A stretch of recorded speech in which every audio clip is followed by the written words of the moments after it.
Anyways, I wanted to make a video talking about, well, let me say that this is my first ASMR video. It's my first ever ASMR video, let me just say that, okay? I kind of wanted to talk about professionals versus enthusiasts. Mainly because, I started referring to myself as a professional, not a enthusiast.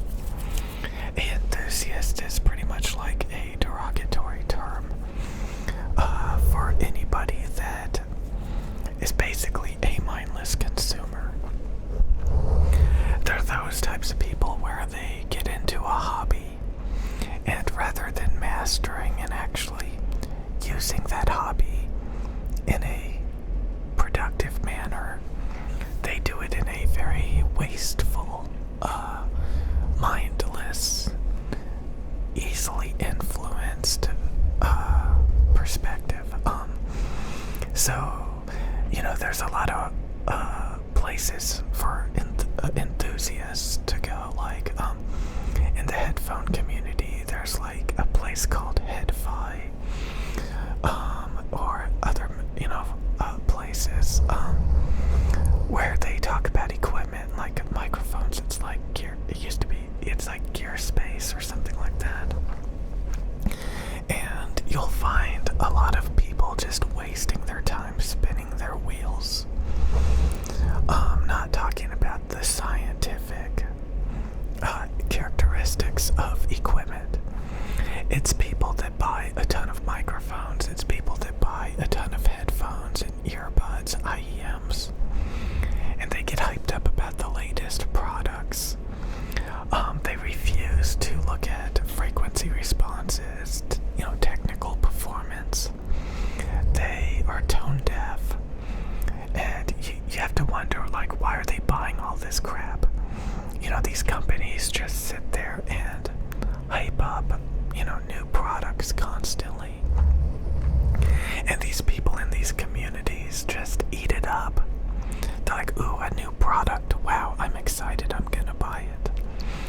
And they literally just sit there and do that all day, every day. And they're the same people that you see on YouTube, where they have a wall of headphones. A wall of, it's usually behind them. Like, podcastage. If you look at his YouTube channel, behind him, he's got like, 10 guitars. He's got like 100 microphones. And it's just all in boxes. It's just all behind him. It's like a warehouse full of useless crap. And that's a enthusiast. It's somebody that like collects and hoards equipment that they're never really going to use. They don't really care how good it is. They just want to collect it all like Pokemon, So rather than getting the best, like a professional, and using that equipment, they buy everything. They buy it all. They just buy everything. And, they'll keep it. They'll keep it. Like, they'll say that a product is really crappy, but they're not going to get rid of it. They're not, they're going to keep it. They're going to keep it. A professional, you rarely see them changing their equipment. And when they do, they have a very justifiable reason, So on this channel, I've been using the same microphones for, the entire duration. I only recently changed from headphones, a very particular headphone, to a very particular IEM in-ear monitor. And that's because finally something came out that caught my attention, that actually performs better. And, I bought it, and it actually does perform better. I knew exactly what I was getting, and that's exactly what I got. I wasn't hyped up by some company telling me marketing jargon. I literally looked at the technical performance and realized that this is it. This is a better performing piece of equipment. And when I bought it, And when I tried it, that's exactly what I got, because of performance measurement specifications. And I love them, you know, and it was that easy, you know. So that's a professional. That's a professional. They buy equipment that they're legitimately going to use, that they legitimately know they're going to like. I'm not somebody that goes out and buys every new piece of crap that comes out that's full of false promises by some random company, you know, telling, you know, people that don't know anything, you know, what they want to hear, you know. It's very easy to, you know, to come out with tons of garbage, and there's tons of people that are going to buy it. And if you try to teach these people, like, hey, you know, it goes in one ear out the other. They're just not listening. And, you know, it's interesting because most people, even scientific people, are enthusiasts. They're enthusiasts.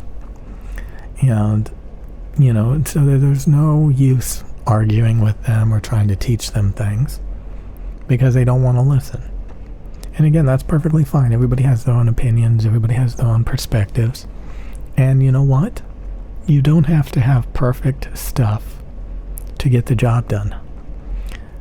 Earlier today, I was watching a video of somebody using an AKG C414 XL2, I think. Could have been an XLS. You know, I wasn't, you know, critically listening to try to figure that out.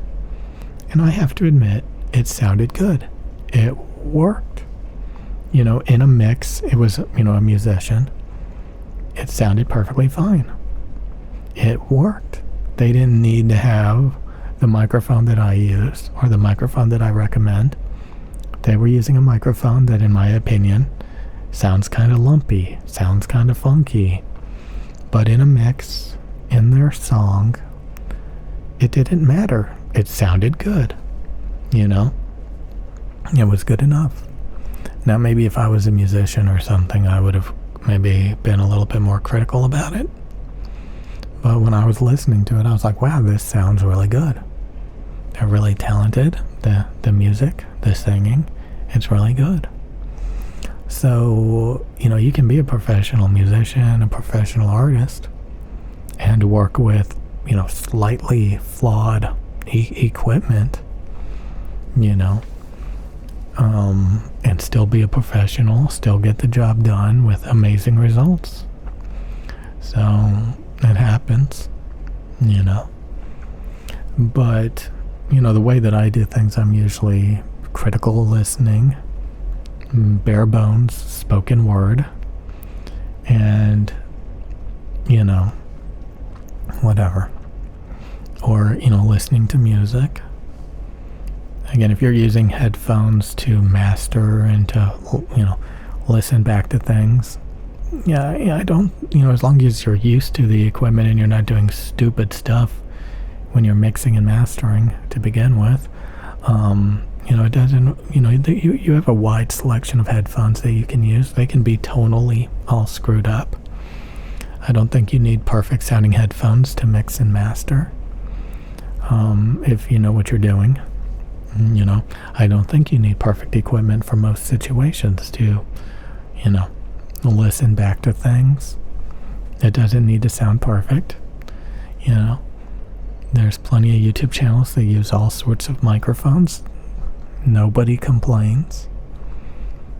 So it's almost like a personal preference to some degree. You know, and you can work, you know, equipment is seriously flawed, but it can still get the job done. So you could argue that having a lot of bad sounding equipment can still get the job done. You know, it's, you know. But I wanted to make this video because enthusiasts are typically people that are kind of like professionals, but they collect, they hoard, they, you know, have an obsession with, you know, getting everything, and they just don't listen. to ways of seeing things where they go after perfection. Maybe it's the MBTI, INTJ personality type.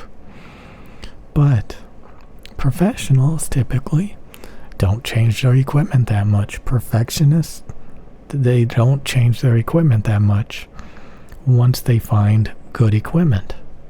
They're not going to swap it out for bad equipment. They try to always do a little bit better.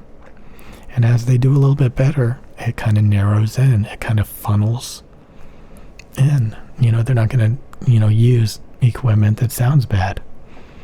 And when you look at a lot of channels that review equipment, literally every single video, they have a different headphone on. They're using a different microphone. It's kind of funny because sometimes, you'll come across like a headphone enthusiast, and they got a different headphone on every single video, but the microphone stays the same, Or they'll be using the same headphone if they're a microphone enthusiast, and the microphone will constantly be changing every video. It's funny how that works. And, again, it's kind of funny how enthusiasts a lot of times will buy these extravagant things that they don't even need, that are not even that good, just because, they're emotion driven and they're not logical about it. So they get hyped up and they buy all sorts of crap all the time, and at the end of the day, you see them on, Reddit and stuff. They're like, this headphone I bought, this is going to be my end game. And then in the comment section, there's no such thing as an end game. There's no such thing as a best. Those are enthusiasts because they don't know what they're doing. They don't have the tools and the methodology and the critical thinking skills to arrive at a bestest thing. And it's kind of funny. It's kind of sad. I mean, even a minute ago, I had somebody saying, they were trying to come up with excuses for the reason why they need to buy more earbuds. It's like, this earbud is good for a very particular music genre, but, blah, blah, blah, blah, blah. Like, what the hell are you talking about? They're trying to come up with excuses for the reason why they need to buy more crap. Or they're like, have you tried these third-party, tips or these third-party ear pads? A lot of times they're just doing that so they have an excuse to keep the hobby going, to keep buying new shit, Not that they need it, not that it's actually going to do anything. They'll buy another amp with tubes in it to try to color the sound to give a different experience, just so they have something to do. And that's an enthusiast, Anyway, I'll see you guys later. Try to be a professional, get the best, use the best, be confident about it, and enjoy yourself instead of flailing about, constantly getting hyped up and wasting money.